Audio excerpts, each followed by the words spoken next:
आपल्या जन्मदात्या आईवरच अत्याचार करणाऱ्या कुकर्मी मुलाला पांढरकवडा सत्र न्यायालयानं जन्मठेपेची शिक्षा ठोठावली। राकेश दत्तू काळे असं शिक्षा ठोठावण्यात आलेल्या आरोपीचं नाव आहे। पोलीस सूत्रांनी दिलेल्या माहितीनुसार 19 जुलै 2021 रोजी पीडित आई आपल्या मुलीला भेटण्याकरता वणी इथं गेली होती।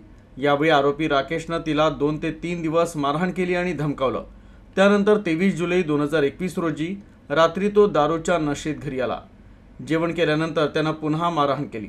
यावेळी त्यानं पीडितेचं तोंड दाबून मारण्याची धमकी देत तिच्यावर बळजबरीनं अत्याचार केले। या गंभीर घटनेमुळे घाबरलेल्या पीडितेनं विषारी औषध घेऊन आत्महत्येचा प्रयत्न केला। घटनेनंतर त्यांना गंभीर अवस्थेत रुग्णालयात दाखल करण्यात आलं। घटनेची माहिती मिळताच पोलिसांनी तत्काळ तपास सुरू केला। पोलिसांनी घटनेचं गांभीर्य लक्षात घेऊन सर्व आवश्यक पुरावे गोळा केले। तपासानंतर आरोपी विरोधात सत्र न्यायालयात दोषारोप पत्र दाखल करण्यात आलं। अभियोक्ता रमेश मोरे यांनी 8 प्रमुख साक्षीदारांची तपासणी केली। सर्व साक्ष आणि पुरावे ग्राह्य धरून न्यायालयानं आरोपीला कठोर शिक्षा ठोठावली।